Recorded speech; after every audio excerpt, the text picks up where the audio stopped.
चलो देखो सुनो, कल अपन ने 9.5 थी ना अपनी, 9.5 में दो क्वेश्चन छोड़ दिए थे, है ना, जिसमें से एक तो था आपका root sec x minus one और एक क्या था under root sine x minus alpha upon में साइन एक्स प्लस अल्फा। तो सबसे पहले तो आप देखो root sec x minus one वाला देखो, साफ को दिख रहा है, देखो साफ दिख रहा है ना,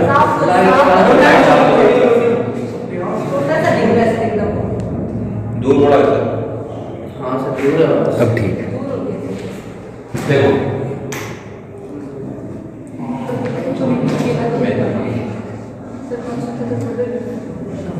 देखो आपका एक क्वेश्चन था कि integration of root sec x minus one था डीएक्स, तो सीधा सीधा तो देखो अपन इसका इंटीग्रेशन कर नहीं सकते, है ना। तो सबसे पहले अपन इसको क्या करते हैं, कोस में बदल देते हैं, है ना। कोस में बदलेंगे तो ये क्या हो जाएगा, integration of root one upon cos x minus one into dx. ठीक है, अब एलसीएम लेके सोल्व करें इसको, तो इंटीग्रेशन ऑफ रूट में one minus cos x upon में कोस एक्स हो जाएगा। ठीक है, अब देखो, अब अपन इसको एक बार में फटाफट बता देता हूँ, फिर इसको उल्टा समझेंगे तब जाके ये पूरा प्ले करेंगे, या फिर पहले ही समझ लो, देखो क्यों दोबारा नहीं अप्लाई करनी पड़ेगी। ये a माइनस बी हो गया, है ना, और अपने को क्या है, देखो ऊपर वाली वैल्यू है ना, वो इस प्रकार रूट के बाहर निकाल के या रूट के अंदर इस प्रकार बनानी है कि ये सब्स्टिट्यूट हो सके। ठीक है, तो अगर a माइनस बी अपन यानी वन माइनस कोस एक्स देखें, तो कोस एक्स से संबंधित आपकी दूसरी टर्म क्या होती है, साइन एक्स होती है ना।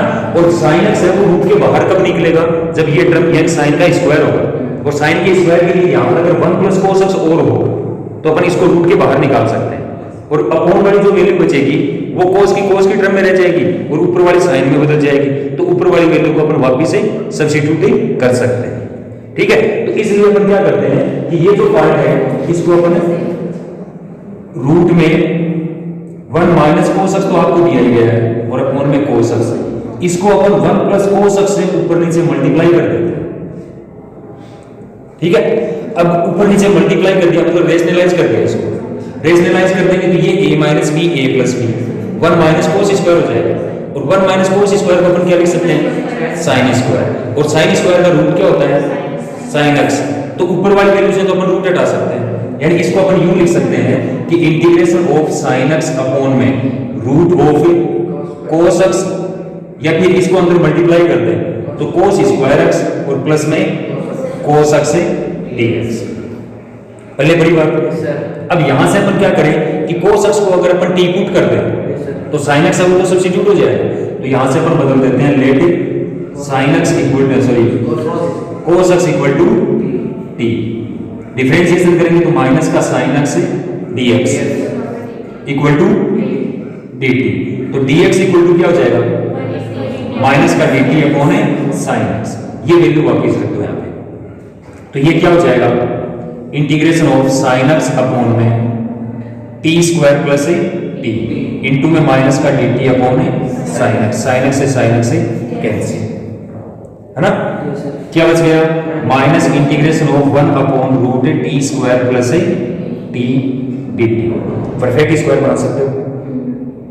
ठीक है, यहाँ पर t का कोफिशिएंट 1 है, 1 को 2 से डिवाइड करेंगे 1/2 का स्क्वायर ऐड कर देंगे, 1/2 का स्क्वायर ही सब्ट्रैक्ट कर देंगे। ठीक है, तो परफेक्ट स्क्वायर बना के अपन इसको सोल्व कर सकते हैं। उतारोगे, हाँ नहीं उतारोगे, या तो ज्यादा समझ में आने लग गया, या फिर यूं लगने लग गया कि भाई वीडियो तो होगा ही, तो अपन लास्ट में कर लेंगे। अब नेक्स्ट क्वेश्चन है ना, उससे पहले देखो कुछ आइडेंटिटी देखो आप, कि जैसे अपने पास अपने को दो टर्म दी गई है यहाँ पर, एक तो है सेक एक्स माइनस ए या एक्स माइनस अल्फा मानी, ठीक है, एक्स माइनस ए अल्फा दिया, सेक नहीं है भाई साइन है, तो आप लोग भी पीछे पीछे यहाँ पे बढ़ रहे हो, साइन एक्स प्लस अल्फा, ये दो टर्म है। ठीक है, यहाँ पर भी देखो सेम टू सेम जैसे पहले क्वेश्चन किया था ना, वही वाली सिचुएशन है, रूट उसमें भी था रूट इसमें भी है, ठीक है, तो अपने को ऊपर वाली जो टर्म है वो रूट के बाहर निकालनी है। ठीक है, तो अपॉन वाली वैल्यू है उसका अपन क्या करें, तो देखो इसका जो एक्सपेंशन है वो आपका होता है साइन अक्स से cos अल्फा माइनस cos अक्स से साइन अल्फा। इसी प्रकार इसका जो एक्सपेंशन है वो sine x cos alpha plus cos अक्स से साइन अल्फा। ठीक है, ये इसका एक्सपेंशन होता है। तो अगर अपन इन दोनों को आपस में मल्टीप्लाई करते हैं यानी sine x minus alpha into sine x plus alpha, है ना, तो अल्फा को कांस्टेंट मानते हुए अक्स की टर्म अगर अपन देखें यानी sine x minus alpha into में sine x plus alpha equal to क्या हो जाएगा, देखो इस पूरी टर्म को अगर अपन ए की तरह माने तो ये ऊपर वाला तो a माइनस बी हो गया और ये a प्लस बी, मतलब इन दोनों का मल्टीप्लीकेशन करेंगे तो इसका स्क्वायर माइनस इसका स्क्वायर आ जाएगा, आएगा कि नहीं? हाँ भाई, तो अपन इसको क्या लिख सकते हैं कि sine square x into cos square alpha minus cos square x into sine square alpha. कोई दिक्कत नहीं है ना? अब इन दोनों को यानी ये जो चारों टर्म है ना इनको एक बार अपन सभी टर्म्स को अकेले कोस में ले लेते हैं और एक बार सभी को साइन में ले लेते हैं। तो सबको अगर अपन कोस में मानेंगे तो sine square x equal to अपन रख सकते हैं 1 माइनस कोस स्क्वायर एक्स और इनटू में कोस स्क्वायर अल्फा। ठीक है, यहां पर कोस स्क्वायर एक्स तो है ही आपका और इसको अपन लिख सकते हैं 1 माइनस कोस स्क्वायर अल्फा लिख सकते हैं ना, मल्टीप्लाई करके एक्सपेंड कर दो तो 1 से मल्टीप्लाई करेंगे cos square alpha minus cos square x से कोस स्क्वायर अल्फा माइनस, अब इससे मल्टीप्लाई करेंगे तो माइनस का कोस स्क्वायर एक्स और प्लस का कोस स्क्वायर एक्स इनटू कोस स्क्वायर अल्फा। ये दोनों सेम टर्म है, कैंसिल हो जाएगा, क्या बचेगा कोस square alpha minus cos square x. एक टर्म तो ये आ सकती है इसके इक्वल आ सकती है ना। अब जब ये टर्म अपॉन में हो तो अपन रिप्लेस किसको कर सकते हैं भाई, साइन को। क्यों? क्योंकि कोस अल्फा को तो कांस्टेंट माना जाएगा, बचा कोस एक्स, तो कोस एक्स अगर आपको दिया गया इसका मतलब अपन साइन को रिप्लेस कर सकते हैं। ठीक है, अब इसी टर्म को अपन साइन में बदलें तो साइन में बदलने के लिए चाहे आप इसको साइन में बदल लो चाहे इसको साइन में बदल लो, बात तो एक ही है ना। तो इनको अगर अपन बदलें तो कोस स्क्वायर अल्फा को लिख सकते हैं अपन 1 माइनस साइन स्क्वायर अल्फा और माइनस में कोस स्क्वायर एक्स को बदलेंगे तो 1 माइनस साइन स्क्वायर एक्स। तो 1 minus sine square alpha minus से मल्टीप्लाई किया तो माइनस का 1 और प्लस का साइन स्क्वायर एक्स, 1 से 1 कैंसिल तो बच गया sign square x minus sine square alpha. ये हो गई इक्वेशन नंबर 2। तो यहां पर ये टर्म अगर अपॉन में हो तो अपन किसको बदल सकते हैं, cos x को रिप्लेस कर सकते हैं। आगे ना बात समझो, चलो ये सारा मैटर आपको ध्यान में रखना। अब अपन क्वेश्चन लेके चलते हैं। अपने क्वेश्चन दिया गया है कि integration of root sine x minus alpha upon में sine x plus alpha dx। ऊपर वाली वैल्यू को रूट से बाहर निकालने के लिए अपन क्या करते हैं, ऊपर वाली का स्क्वायर होना चाहिए, तो ऊपर वाली का स्क्वायर होना चाहिए मतलब ऊपर वाली वैल्यू को ऊपर वाली वैल्यू से ही मल्टीप्लाई करते हैं। यानी यहां पर अपन रेशनलाइज करें तो ऊपर वाली वैल्यू से ही अपन ऊपर नीचे मल्टीप्लाई करते हैं। ठीक है, किससे, साइन x माइनस अल्फा से, तो रूट के अंदर हो जाएगा sine x minus alpha into में वापस sine x minus alpha upon में हो जाएगा sine x plus alpha into में sine x minus alpha dx। कोई दिक्कत है? नहीं है? बताओ। सर ये x माइनस अल्फा से क्यों किए? x माइनस अल्फा से इसलिए किया है कि ऊपर वाली वैल्यू है ना दोनों सेम टर्म होने के कारण होल स्क्वायर हो जाएगा, ऊपर वाली तो बाहर निकल जाएगी। नहीं रेशनलाइज करते हैं लेकिन नीचे वाली का अगर अपन रूट डालेंगे ना तो ये इंटीग्रेशन करने योग्य नहीं बनेगा। भाई अपन रिप्लेस किसको कर सकते हैं, अगर अपॉन में कोई वैल्यू है ना, यानी कोई एक फ्रैक्शन आपको दिया गया है जिसका न्यूमरेटर आपके पास है और डिनोमिनेटर भी है, तो क्या आप न्यूमरेटर से डिनोमिनेटर रिप्लेस कर सकते हो? नहीं कर सकते। तो अपन किससे, डिनोमिनेटर से न्यूमरेटर को रिप्लेस कर सकते हैं, है ना। तो इसलिए अपन ने क्या किया कि यहां पर जो न्यूमरेटर है ना उसको रेशनलाइज करने की बजाय अपन ने डिनोमिनेटर को रेशनलाइज कर दिया। ठीक है, तो डिनोमिनेटर को रेशनलाइज करते हैं तो न्यूमरेटर है वो रूट के बाहर आ जाएगा और रूट के बाहर आते ही क्या बचेगा, इन दोनों में से एक टर्म बचेगी जिसको अपन साइन x माइनस अल्फा के अनुसार एक्सपेंड कर सकते हैं। तो एक टर्म तो आपकी ये आएगी, दूसरी ये आएगी, जब ये आएगी तब अपोन में ये रख लेंगे, और अगर ये आएगी तो इसके अपोन में अपन ये रख लेंगे। ठीक है, तो दोनों रिप्लेस होके इंटीग्रेशन हो जाएगी। आई बात समझ में? चलो तो इसके बाद में अपन इसको क्या लिख सकते हैं, इंटीग्रेशन ऑफ ऊपर वाली वैल्यू तो sine square x minus alpha हो जाएगी, और अपोन वाली वैल्यू रूट के अंदर, सॉरी ये भी तो रूट में ही आएगा, रूट में अपोन वाली वैल्यू हो जाएगी sine x plus alpha into में sine x minus alpha dx. अब ऊपर वाली वैल्यू का रूट हटाते हैं तो ये हो जाएगा integration of sine x minus alpha upon में रूट वापिस से साइन एक्स प्लस अल्फा और इंटू में sine x minus alpha dx. अब ऊपर वाले को एक्सपेंड कर देते हैं फॉर्मूले को, तो फॉर्मूला लागू करेंगे ऊपर वाले में तो क्या हो जाएगा, sine x cos alpha minus cos x sine alpha. ठीक है, दोनों के अपोन में सेम वैल्यू रहेगी, तो इसके अपोन में अपन लिख देते हैं root sine x plus alpha और इंटू में साइन एक्स माइनस अल्फा, और इसके अपोन में भी वापस root sine x plus alpha और इंटू में sine x minus alpha dx. ठीक है, अब देखो यहां पर कोस अल्फा को कांस्टेंट है, तो पहले का इंटीग्रेशन करेंगे तो कोस अल्फा को तो अपन बाहर रख देते हैं, ऊपर क्या बच गया, साइन एक्स बच गया। ठीक है,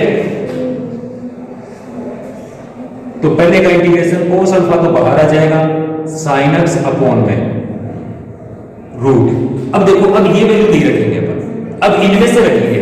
ऊपर क्या बचा आपका साइन एक्स ना, तो साइन एक्स को अपन किससे रिप्लेस कर सकते हैं, कोस एक्स से, तो कोस वाली टर्म तो आपकी ये है, तो cos square alpha minus cos square x रख देते हैं, तो ये हो जाएगा sine x upon cos square alpha minus cos square x dx. फिर यहां पर साइन माइनस का था तो यहां पर माइनस इंटीग्रेशन होगा, इसमें देखो साइन अल्फा कांस्टेंट होगा तो इसको अपन इंटीग्रेशन के बाहर रख देते हैं, बाहर रखेंगे तो हो जाएगा साइन अल्फा इंटीग्रेशन होगा कोस एक्स अपॉन में कोस एक्स किससे रिप्लेस होगा, साइन से, तो ये अपन रख देते हैं अंडर रूट होगा sine square x minus sine square alpha dx.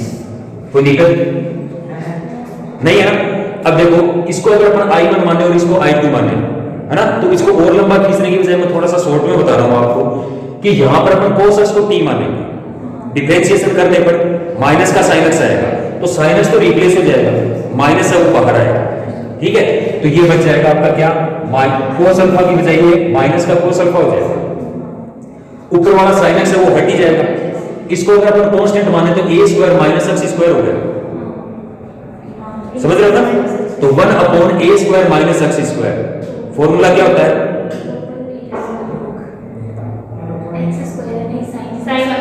Sine inverse x upon a हो जाएगा, तो sine inverse x upon a मतलब इसका फॉर्मूला अपन माइनस का cos अल्फा और इंटीग्रेशन लिख सकते हैं साइन इनवर्स x की जगह क्या है, cos x अपॉन में a की जगह cos अल्फा।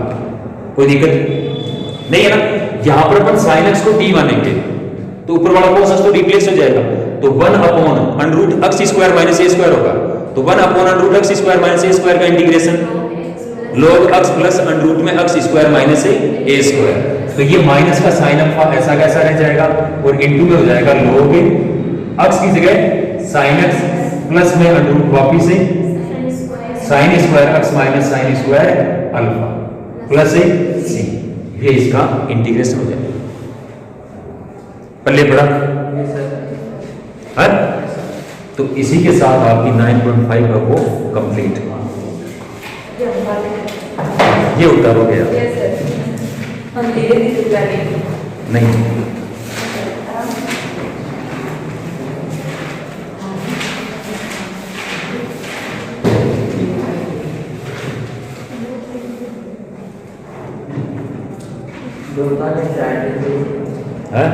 आ रहा है तो बताऊं मैं, एक शब्द ही कौन छोड़ना हो तो सका सर करना, पीरियड खत्म ही तो करना है।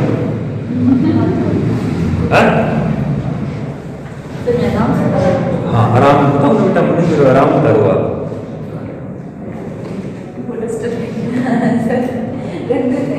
या फिर आप लोग दोबारा देख के भी तो कर सकते हो, ज्यादा टाइम मत लगाओ, तो फटाफट करो। नहीं आज तो कंसेप्ट होगा ना 9.6 का। इंटीग्रेशन का फोर्थ पार्ट पढ़ेंगे, सॉरी फोर्थ नहीं फिफ्थ पार्ट पढ़ेंगे अपन आइलेट।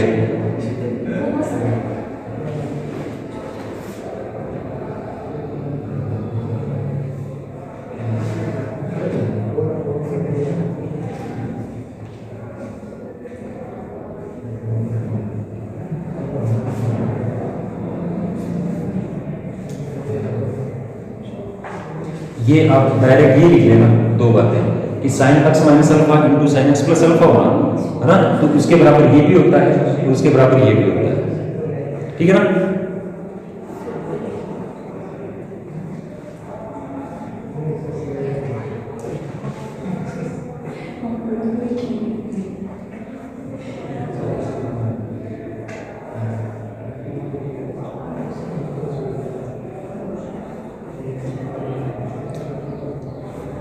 भले ही कम ज्यादा ना वो हो गया होगा, लेकिन 9.34 और 5 ये तो आपको शायद 9.2 का जो सेकंड पार्ट है ना, integration of A trigonometry function, उसकी वजह तो बढ़िया समझ में आया होगा।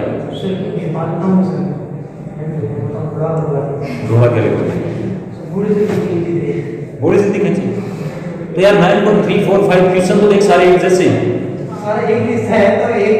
अब तो बेटा यहाँ तो एग्जाम भी करने बैठूंगा, अपन बैठे हैं, मैं थोड़ी करके आऊंगा यार है।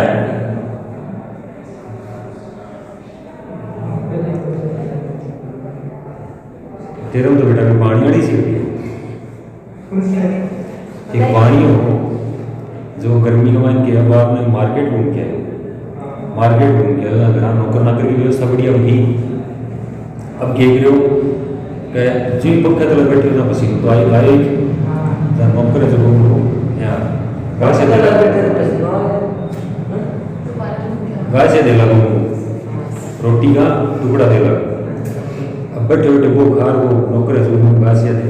अब बोले के नौकर छेड़ने के लिए बोले सेटा रोटी तो मुख मान लगा वो था पसीनो में आ रहे हो जना देर के जवाब दियो बोले खा मुझे रुआब है मतलब रोटी खाते भी अगर पसीनो आओ भाई तो कोई ज़्यादा बोलते हैं। अब 15 क्वेश्चन एक जैसे हैं, अब तोड़ मरोड़ एक ही टाइप का तोड़ मरोड़ करना है, मैं भी करता अगर जोर आओ हो फिर आवे ही बोलो कोई गिर लो बनी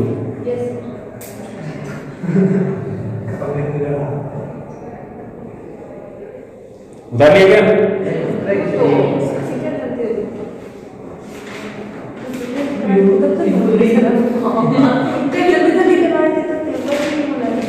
चलो कोई नहीं उतार लेता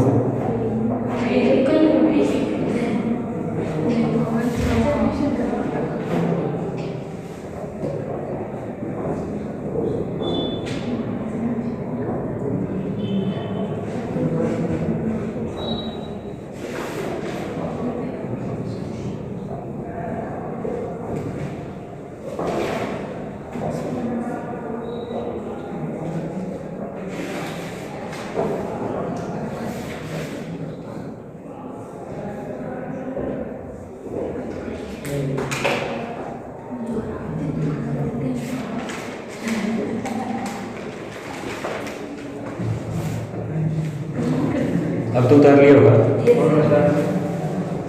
बस सर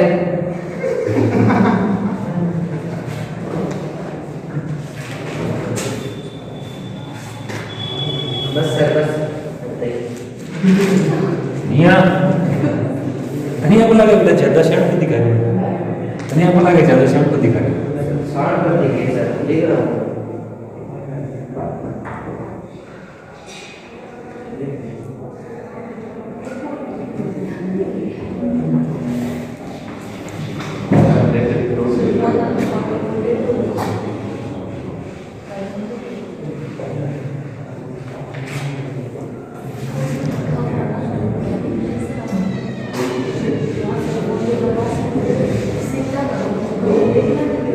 तो देखो अब अपन थोड़ा सा जो अपन ने इंटीग्रेशन में पढ़ा ना है ना, इसको ब्रीफली जानते हैं। क्या हो गया स्टार्ट ही देखो अब तक जो अपन ने पढ़ा है वो पूरा अपन ब्रीफली जानते हैं है ना। सबसे पहले अपन ने क्या पढ़ा था इंटीग्रेशन में, सबसे पहले क्या पढ़ा था इंटीग्रेशन बाई स्टैंडर्ड फॉर्मूला जो आपकी 9.1 थी उसके बाद में अपन ने एक कंसेप्ट पढ़ा था, कौन सा? सब्स्टिट्यूशन से पढ़ा था। सब्स्टिट्यूशन के बाद में इंटीग्रेशन बाय ट्रिग्नोमेट्री फंक्शन आए थे। ट्रिग्नोमेट्री फंक्शन के बाद में परफेक्ट रूट आया था। उसके बाद partial fraction dx plus Q को अपन ने a into d by dx में बदला था।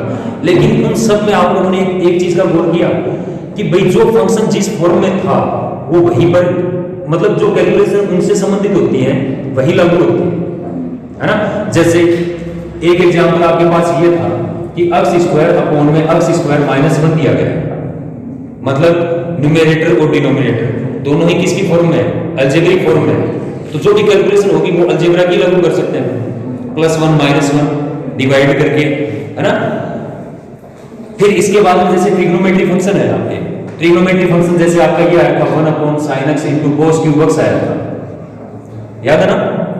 तो इनमें भी अपन ने कौन सी कैलकुलेशन लागू की थी? ट्रिग्नोमेट्री आइडेंटिटी की लागू की थी, ट्रिग्नोमेट्री आइडेंटिटी की लागू की थी। इसके बाद में आपने पार्शियल फ्रैक्शन, परफेक्ट स्क्वायर वगैरह पढ़े थे। तो परफेक्ट स्क्वायर में क्या आया था? 1/ax square plus bx plus c, बिना रूट के आया था। फिर यही टर्म रूट में आएगी, ठीक है।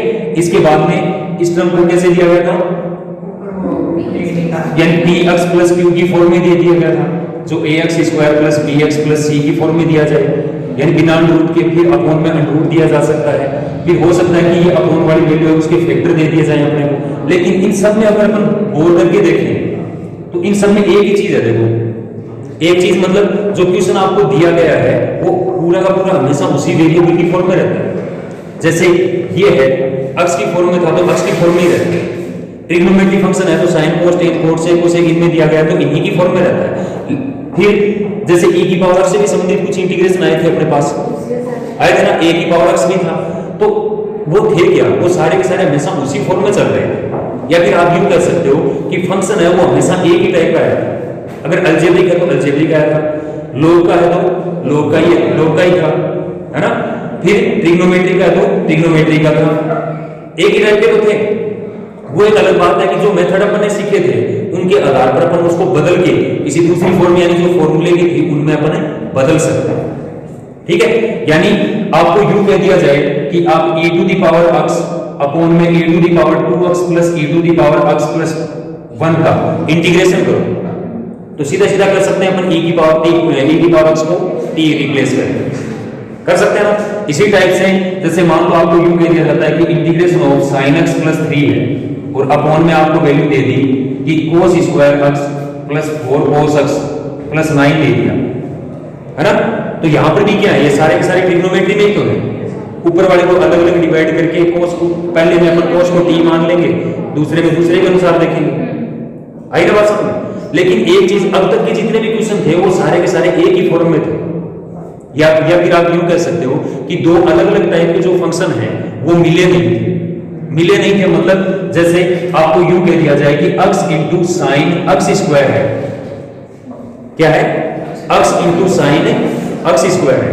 तो यहां पर देखो फंक्शन तो दो टाइप के हैं, ये अलजेब्रा का है, ये ट्रिग्नोमेट्री का है। लेकिन यहां पर एक जुगाड़ यानी सब्स्टिट्यूशन मेथड है ना, वो लागू हो सकता है कि x स्क्वायर को अगर अपन t माने तो x को रिप्लेस किया जा सकता है, कर सकते हैं ना। लेकिन अगर स्क्वायर ना होके x हो तो अब भी दो ही टाइप के हैं, x है वो अलजेब्रिक फंक्शन है, दूसरा sin x है वो ट्रिग्नोमेट्रिक फंक्शन है। लेकिन क्या अब रिप्लेसमेंट हो सकता है? क्या सब्स्टिट्यूशन लागू हो सकता है? नहीं होगा, है ना। इसी टाइप से जैसे ये दो अलग अलग फंक्शन है, यहां पर e to the power x है, यहां पर भाई cos x या ट्रिग्नोमेट्री फंक्शन कह सकते हो आप, है ना। आपको यूं कह दिया जाए कि आप e to the power x upon में sin x है इसका इंटीग्रेशन करो, या फिर e to the power x into में sin x है इसका इंटीग्रेशन करो। तो क्या अब तक अपन ने ऐसे कोई तरीके सीखे? नहीं सीखे ना। तो ये जो अपन 9.6 और 7 में जो पढ़ेंगे, है ना, वो आपका इन्हीं से संबंधित है, नेक्स्ट पार्ट आता है ना। और इसमें क्या है कि अगर आपको कोई एक फंक्शन दिया गया है जो दो टाइप के अलग अलग फंक्शन जैसे algebraic, logarithmic, trigonometric, inverse trigonometric और एक्सपोनेंशियल, अगर इनमें से कोई दो टाइप के फंक्शन आपको दिए जाते हैं, मल्टीप्लाई में, प्लस में, कैसे भी, तो उसके आधार पर यानी अपन उनका इंटीग्रेशन कैसे करेंगे ये एक्सप्लेन किया गया आपका 9.6 और 7। ठीक है, तो 9.6 का कंसेप्ट है वो सबसे पहले कहां से शुरू होता है, एक आइलेट नाम के, एक आइलेट से शुरू होता है, यानी आइलेट नाम का एक वर्ड है उससे शुरू होता है। ठीक है, आइलेट, ठीक है,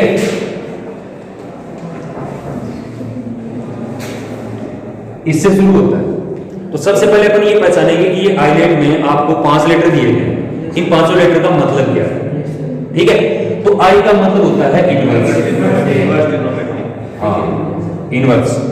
ठीक है, जिसमें फंक्शन कौन कौन से आते हैं, sine inverse x, cos inverse x, tan inverse x, cot inverse x, फिर सेक इनवर्स एक्स और कोसेक इनवर्स एक्स। ठीक है, एल का मतलब होता है लोगरिथमिक, लोगरिथमिक। ठीक है, इस लोगरिथमिक में वो सारे पार्ट आते हैं जो log के अंदर डिफाइन किए जाए, जैसे log x हो गया। ठीक है, log x के बाद में x की जगह पर जैसे बदल के आपको log sin x दे दिया गया है ना, तो ये भी log में ही शामिल होता है। ठीक है, फिर आता है a, शाबाश, अलजेब्रिक। तो अलजेब्रिक का मतलब सिर्फ और सिर्फ x की फॉर्म में रिप्रेजेंट किया जाए। ठीक है, यानी यहां पर log, ट्रिग्नोमेट्रिक, इनवर्स ट्रिग्नोमेट्रिक ये सारे नहीं होने चाहिए, सिर्फ और सिर्फ क्या होना चाहिए, x होना चाहिए। या फिर आप यूं कह सकते हो पॉलिनोमियल ऑफ x, यानी x का बहुपद। क्या हुआ भाई, स्माइल मार रहा है, अच्छा क्या बात है, मेरा पड़ गया, मेरा कौन पड़ा। अलजेब्रिक का मतलब कोई भी एक फंक्शन होगा या पॉलिनोमियल होगा किसकी टर्म में, x की टर्म में। ठीक है, t का मतलब शाबाश, ट्रिग्नोमेट्रिक। ठीक है, ट्रिग्नोमेट्री में तो आप जानते ही हो, साइन कोस टेन कोस सेक कोसेक।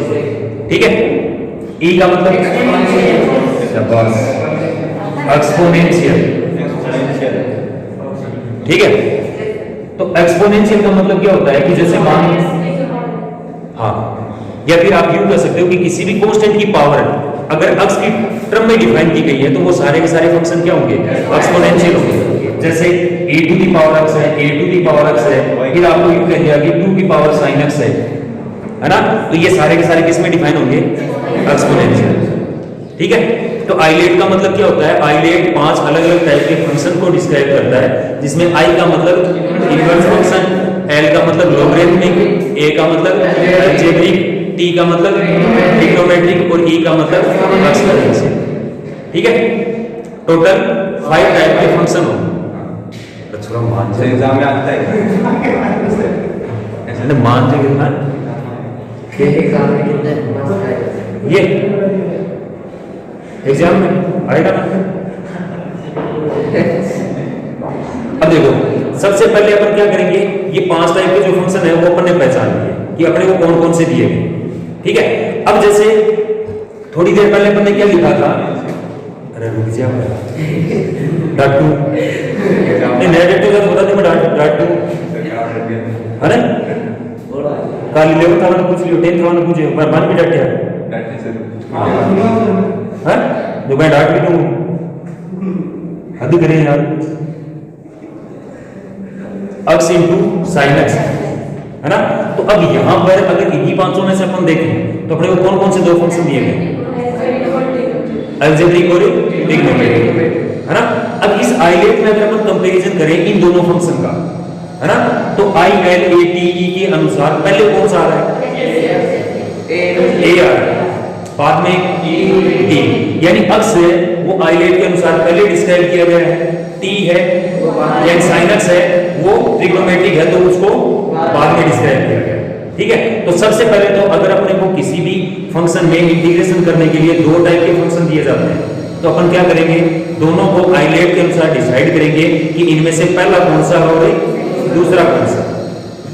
ठीक है, कभी कभार अपने को एक ऐसा फंक्शन दे दिया जाता है जिसका इंटीग्रेशन अपन नहीं जानते। ठीक है, जिसका इंटीग्रेशन अपन नहीं जानते, उसके इनटू में अपन हमेशा कांस्टेंट मानते हैं। हमेशा कांस्टेंट मानते हैं, और कांस्टेंट क्या मानते हैं? 1, क्योंकि 1 से मल्टीप्लाई और डिवाइड करने पर कोई फर्क नहीं पड़ेगा। ठीक है, तो जो फंक्शन जैसे आप 1/x का इंटीग्रेशन जानते हो क्या होता है? log x होता है। ठीक है, लेकिन आपको यूं कह दिया जाए कि log x का इंटीग्रेशन नहीं जानते ना, फंक्शन तो अकेला ही है, दूसरा फंक्शन ही नहीं है यहाँ पर कंपैरिजन करने के लिए। भाई आइलेट में कंपैरिजन करने के लिए कम से कम 2 फंक्शन चाहिए, 2 चाहिए ना। तो यहाँ पर अगर अपन log x के लिए देखें तो log x तो अपने आप में अकेला ही फंक्शन है ना, अकेला फंक्शन है। तो ऐसी कंडीशन में अपन क्या करेंगे? इनटू में 1 मान लें। ठीक है, और जो कांस्टेंट फंक्शन इनटू में 1 आपने माना है वो हमेशा दूसरा फंक्शन माना जाएगा। आगे बात समझ? जैसे sin इनवर्स x है, तो sin इनवर्स x का इंटीग्रेशन जानते होंगे बेटा। देख नया तो जूता पकड़ा है, नया तो जूता पकड़ा है। पहली बात तो टूटने की संभावना कम है, अगर जब बाई चांस मारता मारता टूट भी गया है ना, तो जूता तो छोड़ दूंगा, घर पकड़ गया सुनो मैं दोनों थे जब डला गया उन्हें। चल बेटा फिर आप कर देंगे। ठीक है, देखो इसका इंटीग्रेशन आप जानते हो 1/√1 - x²। क्या होता है? sin इनवर्स x होता है। लेकिन इसका इंटीग्रेशन पूछने की बजाय आपको इसका इंटीग्रेशन पूछ ले तो अभी अपने आप में एक ही तो फंक्शन होगा, है ना। तो इसका भी इंटीग्रेशन किसके अनुसार होगा? आइलेट के अनुसार ही होगा। लेकिन आइलेट के लिए 2 फंक्शन चाहिए, तो दूसरा फंक्शन हमेशा अपन इनटू में 1 मान। आई क्या बात समझ? ठीक है, अब जो इनटू में आपने 1 माना है वो आपका सेकंड फंक्शन हो जाएगा। तो दिए गए कोई भी क्वेश्चन है उसके आधार पर अपन ये पता कर सकते हैं कि इनमें से फर्स्ट कौन सा होगा और सेकंड कौन सा। कर सकते हो ना?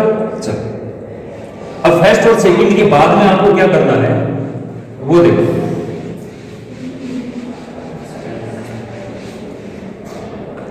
कि जैसे मान लो आपको 2 फंक्शन दिए गए u और v, और x की रेस्पेक्ट में इसका इंटीग्रेशन करना है ना। आइलेट के अनुसार u मान लो आपका फर्स्ट फंक्शन आ गया और v सेकंड फंक्शन आ गया, तो ये तो हो गया फर्स्ट फंक्शन, ये हो जाएगा सेकंड फंक्शन। ठीक है, u इंटू v लागू कर देंगे। क्या होता है u इंटू v?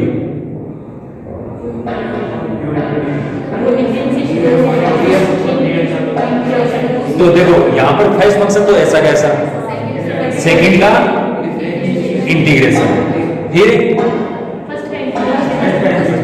फर्स्ट का इंटीग्रेशन, सेकंड ऐसा कैसा। अब सुनो, अब जुगाड़ मत लगाओ, ये चीज है ना थोड़ी सी अलग है, ध्यान से देखना। प्लस नहीं आता है, यहाँ पर माइनस आता है पहली बात। ठीक है, फिर इंटीग्रेशन, फिर ब्रैकेट, फिर फर्स्ट का डिफरेंशिएशन, इनटू में सेकंड का इंटीग्रेशन, और ये ब्रैकेट बंद, और फिर पूरे का इंटीग्रेशन। आई बात? आइलेट के अनुसार अपन फर्स्ट और सेकंड फंक्शन डिसाइड कर लेंगे कि इसमें कौन सा फर्स्ट फंक्शन है और कौन सा सेकंड फंक्शन। ठीक है, तो फर्स्ट और सेकंड फंक्शन डिसाइड करने के बाद में फर्स्ट फंक्शन जो आएगा आइलेट के अनुसार वो ऐसा कैसा, सेकंड का इंटीग्रेशन माइनस इंटीग्रेशन ऑफ पहले का डिफरेंशिएशन, दूसरे का इंटीग्रेशन, और इन दोनों के मल्टीप्लिकेशन का इंटीग्रेशन। आई बात समझ? है? चलो अब देखो, जैसे अपन एक एग्जांपल लेके चलते हैं कि अपने को इंटीग्रेशन करना है x² into sine x dx का। किसका? x² into sine x dx का। ठीक है, तो 2 टाइप के फंक्शन है, कौन कौन से? अलजेब्रिक और ट्रिग्नोमेट्रिक। आइलेट के अनुसार पहला कौन सा होगा? x², दूसरा साइन x। ये फर्स्ट हो गया, ये सेकंड हो गया। अब इसके अनुसार चलेंगे तो फर्स्ट ऐसा कैसा, x² integration of sign x से dx माइनस d/dx हो, यानी पहले का डिफरेंशिएशन यानी x²। ठीक है, इसके इनटू में पहले का इंटीग्रेशन साइन x dx, और फिर ये जो पार्ट यहां से यहां तक बचा ना इसका फिर इंटीग्रेशन। समझ में आया? अब इसको सोल्व करना शुरू करो। x² तो ऐसा कैसा, साइन x का इंटीग्रेशन माइनस से cos x, तो माइनस से मल्टीप्लाई करेंगे तो माइनस का x² cos x। माइनस अक्स स्क्वायर का डिफरेंशिएशन 2x, तो ये हो गया 2x इंटू में साइन x से dx। अगर अपन 2 को बाहर रख लें, शाबाश, ये बन जाएगा प्लस का, ठीक है। अब 2 है ना, तो उसको अपन बाहर रख लें तो प्लस का 2 हो गया और integration of x cos x dx हो गया। और वापिस यहाँ पर दो टाइप के फंक्शन है कि नहीं, है ना, दोबारा लागू कर दो। दोबारा लागू करेंगे तो आइलेट के अनुसार ये फर्स्ट ये सेकंड, तो क्या हो जाएगा माइनस का अक्स स्क्वायर cos x, तो ऐसा कैसा, प्लस में 2 ब्रैकेट में अक्स ऐसा कैसा, इंटीग्रेशन ऑफ cos x से dx, minus integration of d by dx of x integration of cos x dx पूरे का इंटीग्रेशन, ठीक है। अब सोल्व करेंगे तो माइनस का x square cos x plus 2 into में, इसको सोल्व किया तो अक्स से साइन x, अक्स का डिफरेंशिएशन 1, cos x का इंटीग्रेशन साइन x, तो बाहर minus integration of sign x से dx, ठीक है। दोबारा नेक्स्ट स्टेप में सोल्व करेंगे तो x square cos x plus 2 into, इसका भी इंटीग्रेशन हो चुका है पहले, तो अक्स से साइन x, अब साइन x का फिर इंटीग्रेशन करेंगे तो बाहर माइनस है तो प्लस का cos x प्लस है c। तो इस प्रकार ये क्वेश्चंस हैं, ये आपके सोल्व होंगे। पहले बड़ी बात है u इंटू v क्या है, ठीक है। अब यहां पर एक छोटा सा गौर करो कि जो क्वेश्चन अपने को दिया गया था, जो क्वेश्चन अपने को दिया गया था उसमें फर्स्ट फंक्शन आपका अक्स स्क्वायर है। अब अक्स स्क्वायर का जैसे जैसे अपन डिफरेंशिएशन करते हैं, एक बार किया, 2 बार किया, 3 बार किया, तो अगर अक्स की पावर n आपको दी गई है, इसका मतलब अगर अपन n बार डिफरेंशिएशन करते हैं तो वो क्या हो जाता है, लास्ट में कांस्टेंट में बदल जाता है। भाई अक्स स्क्वायर था, एक बार डिफरेंशिएशन किया आपने यहां पर तो 2x हो गया, n पावर 1 हो गई, है ना। फिर दोबारा डिफरेंशिएशन किया तो ये कांस्टेंट 2 में बदल गया। इसी प्रकार अगर यहां पर अक्स क्यूब होता तो 3 बार लागू करना पड़ता अपने को, है ना। यानी अक्स है वो 3 बार डिफरेंशिएशन के बाद में कांस्टेंट में बदल जाता है ना। 4 होता तो 4 टाइम्स करने पड़ता। लेकिन ये जो हाईलाइट अपन ने बढ़ा, इसमें 2 फंक्शन ऐसे होते हैं जिनका आप कितनी भी बार डिफरेंशिएशन या इंटीग्रेशन करते जाओ वो कभी भी कांस्टेंट में नहीं बदलते, कभी भी कांस्टेंट में नहीं बदलते। तो जब वो कांस्टेंट में नहीं बदलते तब उनका इंटीग्रेशन कैसे किया जाए, ठीक है। जैसे आपको यूं कह दिया जाता है कि a to the power x into sine x dx है। अब आइलेट के अनुसार अपन ये तो डिसाइड कर सकते हैं कि इनमें से फर्स्ट और सेकंड कौन सा होगा, है ना। लेकिन चाहे आप इसका डिफरेंशिएशन एन टाइम करो, चाहे इसका डिफरेंशिएशन एन टाइम करो, ये हमेशा बदलता ही रहेगा। e to the power x है तो e to the power x रह जाएगा। साइन का डिफरेंशिएशन cos का डिफरेंशिएशन साइन, तो साइन cos यही चलता रहेगा। आई ना बात समझ में। तो ऐसी कंडीशन में इसका इंटीग्रेशन है वो कैसे करेंगे, ठीक है। तो यहां पर देखो, जब ये इनफाइनाइट वाले इंटीग्रेशन चलते हैं ना, यानी आप बार बार करते रहो, हर बार ये वही रहेगा, ठीक है। तो जब आप 2 बार इंटीग्रेशन करते हो तो 2 बार इंटीग्रेशन करने के बाद में ये जो फंक्शन है ना ये वापस यही आ जाता है ना।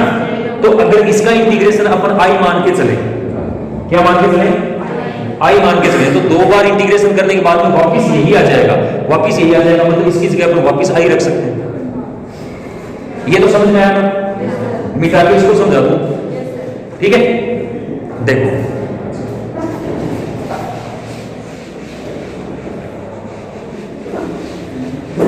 अब जैसे थोड़ा सा अपने इस क्वेश्चन को बदल के लेके चलते हैं, वैल्यू भी थोड़ी सी कि e to the power 2x into में साइन 3x है dx, ठीक है। बात तो एक ही है, जब e की पावर x यानी x के कोएफिशिएंट 1 का कर सकते हो तो 3 वाला अगर कर लोगे तो 1 का तो आसानी से हो जाएगा, ठीक है। यहां पर e to the power 2x into में साइन 3x है, तो आइलेट के अनुसार फर्स्ट कौन सा होगा और सेकंड कौन सा होगा, first sine x, second e की पावर 2x। तो आइलेट लागू करेंगे तो sin 3x ऐसा कैसा, इंटीग्रेशन ऑफ e की पावर 2x से dx minus integration of d by dx ऑफ sin 3x इनटू में integration of e to the power 2x dx और वापिस से dx। ठीक है, इसके इंटीग्रेशन को अपन पहले ही i मान लेते हैं। अब इसको सॉल्व करेंगे तो ये e to the power 2x into में sin 3x अपॉन में 2 आ जाएगा क्या? e की पावर 2x का इंटीग्रेशन e की पावर 2x by 2 होता है, तो मल्टीप्लाई कर देंगे ये टर्म बन जाएगा। अब यहां पर देखो, इसका इंटीग्रेशन करेंगे तो अपॉन में 2 आएगा, इसका डिफरेंशिएशन करेंगे तो इनटू में 3 आएगा। ठीक है, आगे ना बात समझे? तो 3/2 को अपन बाहर रखते हैं तो क्या बच जाएगा? यहां से तो बच जाएगा cos 3x और यहां से e की पावर 2x, तो ये दोबारा हो जाएगा e की power 2x into cos 3x dx। अब यहां पर फिर क्या लागू हो जाएगा? u इनटू v लागू हो जाएगा। ये ऐसा कैसा माइनस का 3/2 यार ये सोल्व कर, इसमें u इनटू v फिर लागू कर लेंगे, है ना? तो u इनटू v फिर लागू करेंगे तो इसका कोफिशिएंट आगे चल के वापस 3/2 इनटू में वापस क्या आ जाएगा? i आ जाएगा, है ना? इस 3/2 को इससे मल्टीप्लाई करेंगे 9/4 हो जाएगा। इसको अपन वापस इधर ले आते हैं i के टर्म में, है ना? माइनस में, क्यों ये माइनस में आएगा ये प्लस में हो जाएगा, ये माइनस में ये प्लस में आएगा माइनस में हो जाएगा, क्या दिक्कत है? ठीक है, फिर क्या करेंगे? जो कोफिशिएंट्स है ना i को कॉमन निकाल के कोफिशिएंट्स को ऐड करके, यस सर। ठीक है? चलो आज के लिए इतना। काफी है।